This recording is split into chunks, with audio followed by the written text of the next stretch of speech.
Olá pessoal, vamos com mais um vídeo. Este é o primeiro vídeo do pós-Bloomsday. Eu fiz dois vídeos sobre James Joyce, né, da série James Joyce, que vai para a playlist do James Joyce, continuando a série que eu iniciei o ano passado. Esse vídeo em especial, então, vamos falar um pouco do Bloomsday e em especial do livro que eu publiquei, então, para quem não sabe, no dia 16, no Bloomsday, eu publiquei esse livro aqui pela editora Caravana, 17 de junho de 1904, O Dia que Não Amanheceu. Tá? É um livro com textos ensaísticos, algumas reflexões que eu trago sobre a obra do James Joyce. E eu divido esse livro em duas partes, né? Tem a primeira parte aqui, que é mais uma introdução à obra joyciana, para quem não conhece ou para aqueles que conhecem alguma coisa e querem conhecer um pouco mais sobre a obra. E uma segunda parte que eu aprofundo em algumas considerações críticas sobre a obra do James Joyce. E é um livro assim que está aberto ainda, porque quando eu comecei a escrever os textos, né, para esse livro, eu imaginei uma continuidade no futuro, né? Então ele serve como uma espécie de livro introdutório, ao mesmo tempo a primeira semente, né, para futuras continuações, né? Eu levanto algumas questões, toco em alguns pontos sensíveis com relação à obra joyciana, assim, especialmente como ela vem sendo tratada, inclusive.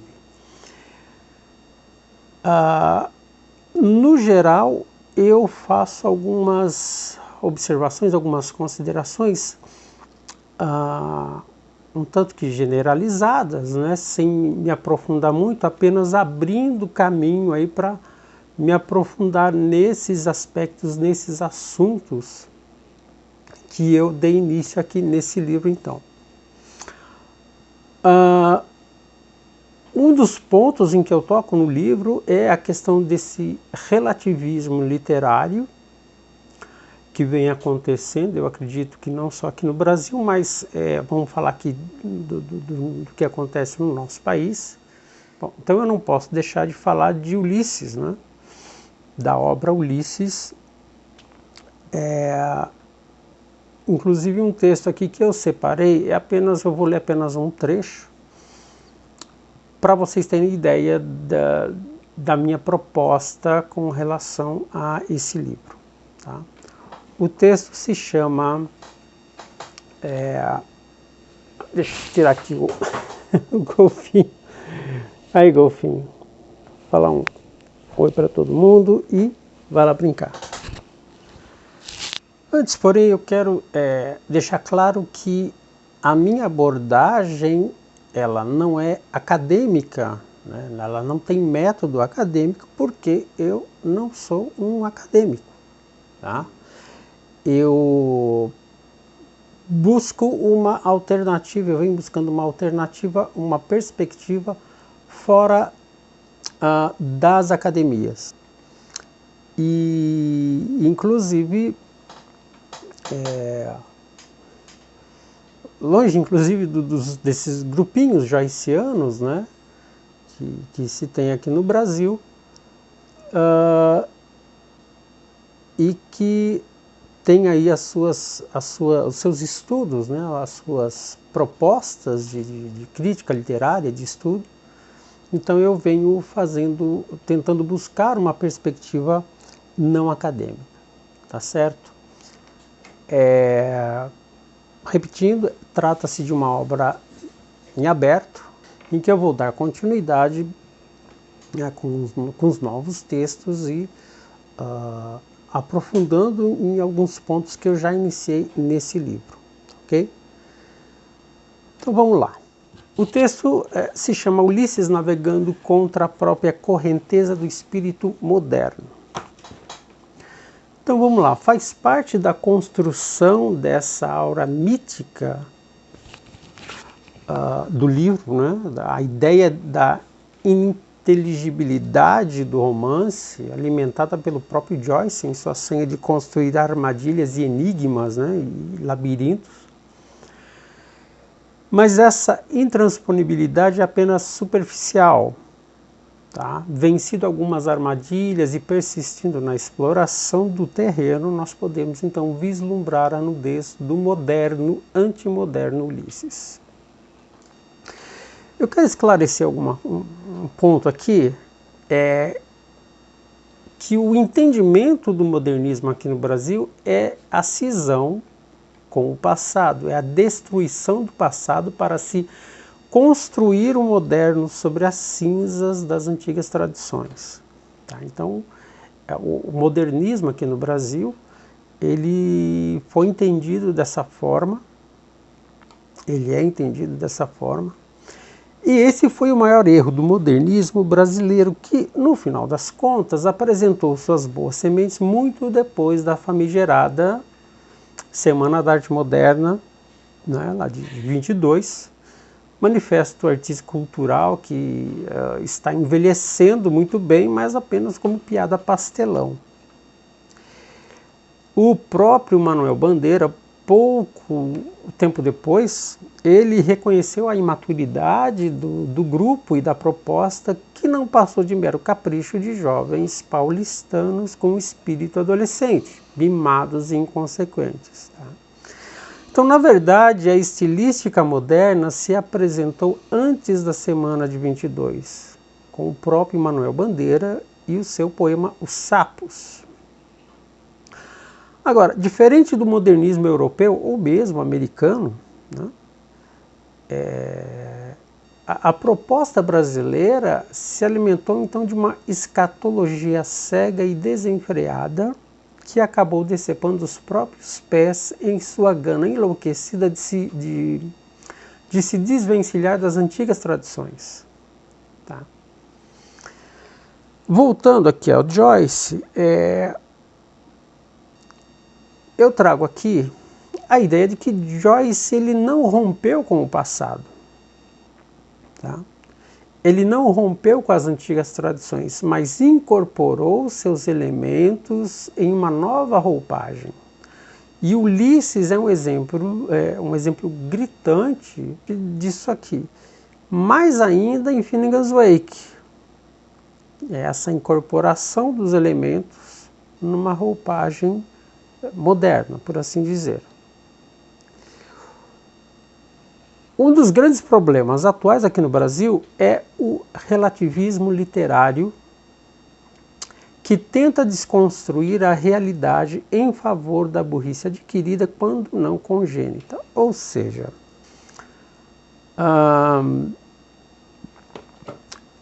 isso não é um fenômeno aqui unicamente nosso, mas o que acontece hoje dentro da literatura são essas separações, a literatura está sendo dividida, né, em grupos, em subgrupos identitários. Então tem a literatura feminista, a literatura negra, a literatura LGBT e assim por diante. Tá? E isso é um problema extremamente complicado. Eu vejo isso como um problema pelo seguinte: um dos motivos é que cada um desses grupos vai pegar determinada obra ou determinado autor e vai interpretar segundo a sua ótica, né, segundo a ótica do grupo. E isso faz parte de um relativismo. E esse relativismo ele vai trazer um outro problema, que é uma comorbidade que se apresenta como uma interpretação ideologizada da literatura. Tá? Então é muito comum teóricos, mestres, doutores e tradutores abordarem uma obra, quando não a própria biografia do autor, através de uma lente política carregada de militância entusiasta e doentia. Então, quando intelectuais tentam colocar uma obra ou um autor dentro de suas caixinhas ideológicas, forçando a barra com o fórceps acadêmico, tão contaminado pelas ideias modernistas e pós-modernistas, cria-se um monstro feito de pedaços ideológicos e filosofias capengas. Tá? A interpretação relativista é a desculpa daqueles que não conseguem alcançar a mensagem da obra, que não conseguem ouvir com nitidez a voz do autor. O relativismo literário é uma tentativa de criar novos Frankensteins. Mas o problema de todo Frankenstein é fazer com que cada membro individual, cada órgão, esteja em acordo com os demais. E se o Frankenstein for montado de maneira errada, não ficará funcional. Tá? Afinal, ninguém vai querer um nariz remendado aí ao lado do saco ou do ânus. Então, quando críticos e estudiosos não alcançam o sentido profundo dessa obra, colocando aqui, então, como exemplo, Ulisses, eles apelam para o óbvio. Por exemplo, considerar que Ulisses se trata da história de um corno manso em oposição direta ao herói de Homero e que tudo não passou de uma piada. Mas a obviedade em Ulisses é uma armadilha, é um blefe. Então, assim, a dificuldade para a maioria dos leitores, além da estruturação do romance, é que a obra é carregada de símbolos e referências mitológicas, lendas irlandesas, armadilhas e enigmas. Então, todo esse conjunto é que acaba criando o desafio para o leitor, né? Então, assim, não é nem tanto por essa questão estilística própria do livro, tá? Pelo seu formato labiríntico, mas pela dificuldade de reconhecer e entender os símbolos envolvidos. Então, em última análise, o que faz com que Ulisses de James Joyce seja um livro tão difícil de compreender é justamente a perda da dimensão mitológica que o homem moderno vem sofrendo ao longo do tempo. Então nós temos aí o mitólogo estadunidense Joseph Campbell já alertou sobre a nossa perda de referência mitológica e o empobrecimento do nosso imaginário para reconhecer os símbolos e arquétipos que representam todas as possibilidades e experiências humanas. E como estamos perdendo a nossa dimensão mitológica, em consequência, perdemos a nossa capacidade de interpretar a realidade à nossa volta e tudo que a grande literatura tem a nos oferecer. Então, esse é um trecho do livro em que eu venho colocar esse ponto crítico do relativismo literário, dessa abordagem ideológica, né, dos clássicos, não apenas das obras, mas muitas vezes da própria biografia do autor. Né? Eu tenho visto, eu cheguei a ver, já assisti vídeos de professor, em especial de um professor,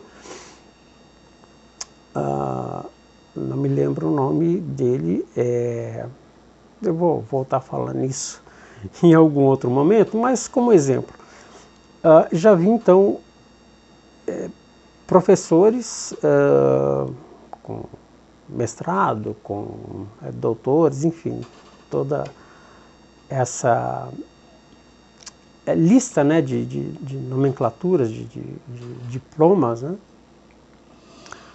dizendo, assim, afirmando que Joyce, ele era um super socialista, né? E não há nada mais fora da realidade do que colocar, por exemplo, um autor como James Joyce dentro de uma postura política de engajamento. O Joyce nunca foi engajado politicamente, inclusive ele foi criticado por isso, por se manter distante dos conflitos políticos, dos movimentos políticos da sua época. Tá? E isso acaba sendo um desserviço, né, à literatura, àqueles que querem buscar conhecimento, que querem buscar aprender mais sobre a obra e sobre a biografia do James Joyce. Tá? Mas colocando aqui apenas como exemplo o James Joyce, isso tem acontecido de modo geral. Então o meu ponto aqui é dizer o seguinte, que a literatura, ela basta pela própria literatura, ela não precisa de muletas ideológicas, muletas de engajamento político para se manter. A literatura basta por si mesma. Ao contrário, essa tentativa de politizar a literatura, ela acaba empobrecendo a literatura. Né? E isso vem acontecendo de maneira crescente, e vemos isso dentro das academias, principalmente. Na verdade, isso, ao que me parece, começou ali dentro das academias, e ela vem contaminando todo o resto. Tá? E essa divisão de grupos literários, né, de pautas identitárias, acabam contribuindo e intensificando esse problema todo. Né? Eu sempre disse, volto a repetir, estou sempre repetindo, que existem apenas dois tipos de literatura. Existe a boa literatura e a má literatura. Não importa se quem escreve são brancos, negros, homossexuais, homens ou mulheres, não importa.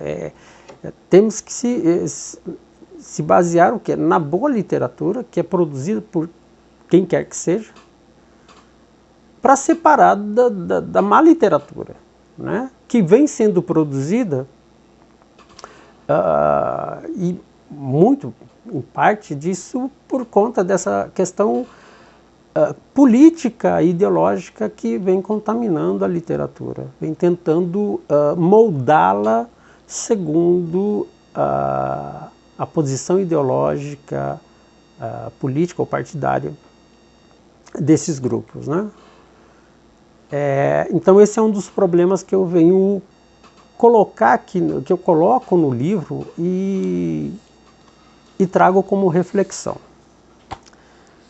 Então, pessoal, é um vídeo curto apenas então para lembrar vocês que o livro já está à venda. Estou deixando aqui na descrição, quem quiser adquirir o exemplar, vou deixar o número do meu WhatsApp, tá? Ou se quiserem também entrar em contato pelo Instagram, né? Mensagem direta, ou ainda através de editora. Eu vou deixar o link da editora, também é uma outra maneira de se adquirir o meu livro, tá ok? Então, deixem aí o comentário de vocês. James Joyce dá sempre muito pano para manga, né? Muita conversa, tem muito ainda para ser discutido sobre esse autor, sobre as obras desse grande escritor. E eu já disse isso em algum vídeo e repito, não dá para entender, não dá para ter uma compreensão efetiva da literatura moderna sem passar por James Joyce. Então, obrigatoriamente, se você quer entender sobre literatura moderna, você tem que passar por James Joyce. Não tem como cortar caminho. Tá? Então Então é isso, pessoal. Deixem aí o comentário de vocês, o like se gostou. E comprem aí o livro, né? Tá aí disponível para cada um de vocês. E vamos aí até o próximo vídeo, então. Um abraço. Boa noite, pessoal. Tudo bem? Boa noite aí todo mundo. Esse bar, o Finnegan's Wake, esse pub, o Finnegan's Wake, que já tem uma longa data, década de 80, ele tem esse nome por um motivo, Finnegan's Pub, porque Finnegan's foi a última obra do James Joyce, um escritor irlandês, um dos grandes clássicos da literatura moderna. E hoje, no dia 16 de junho, no mundo todo é comemorado o chamado Bloomsdays. Então hoje é o dia do Bloomsdays, né? O dia de Leopold Bloom, que é personagem do livro Ulisses, o livro mais conhecido do James Joyce e que rompeu toda uma tradição literária dentro do modernismo. Eu estou aqui hoje porque eu estou publicando um livro sobre James Joyce, sobre a obra do James Joyce, chamado 17 de junho de 1904, O Dia que Não Amanheceu. Então é esse livro aqui, quem tiver interesse, eu estou logo ali. E eu quero só para ler um pequeno trecho sobre o que é de fato o Bloomsday. O Bloomsday é a celebração do amor. Bloomsday pode ser considerado uma celebração do amor porque James Joyce teve o seu primeiro encontro com a sua única companheira e esposa, Nora Barnacle, justamente no dia 16 de junho de 1904, o dia em que se passa a história de Ulisses. E não deixa de ser, à maneira de James Joyce, uma declaração do seu amor pela sua esposa, imortalizando um dia especial em um livro, o dia em que eles ficaram juntos pela primeira vez e que hoje é comemorado em várias partes do mundo, anualmente. Mas é também uma declaração de amor por Dublin, a cidade jamais esquecida. Depois de perambular pelo labirinto de Dublin, depois de todas as aventuras possíveis em sua vida, Leopold finalmente retorna à sua casa, a sua Ítaca, é seu lar. Joyce, o eterno autoexilado, tornou-se o herói civilizatório da própria Irlanda, trilhou os passos ancestrais dos celtas e continuou. Joyce...